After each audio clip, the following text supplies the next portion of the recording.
10 Republican senators, including Senator Pat Toomey from Pennsylvania, have announced their support for a bipartisan framework for gun safety laws. KDKA political editor John Delano reached out for reaction from local gun rights and gun safety advocates.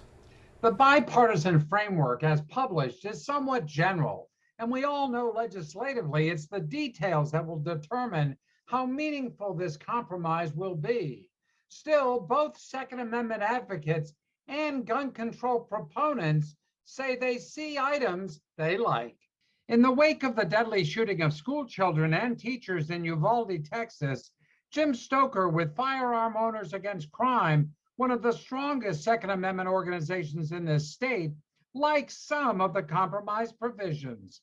The funding for school security being primary. I think a lot of schools hide behind the issue that we don't have the money to secure things. We don't even have the money for pencils. You'll get that story out of a lot of school districts, and I would argue that comes down to budgeting in some places. Others, they're financially strapped. The tax system doesn't support much. So federal money to go to that would be a big help. Stoker says schools cannot be gun-free zones if you want to protect children.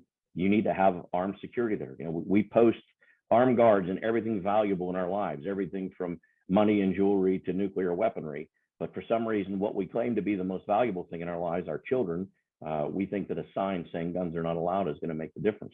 Calling it a positive first step, Josh Friedman with Ceasefire PA, a leading gun safety group, likes federal funding for red flag laws that would allow a judge to remove guns from the hands of those adjudicated a danger to themselves or others. Part of the federal bipartisan framework is to provide an incentive to states to implement their own red flag laws. And I think that's really, really important here in Pennsylvania as we fight here in Harrisburg to pass life-saving red flag legislation to prevent suicides and mass shootings. Efforts to pass a red flag law have been stymied in the state legislature, but Friedman thinks access to federal money to implement will help gain more support. It is a positive first step forward.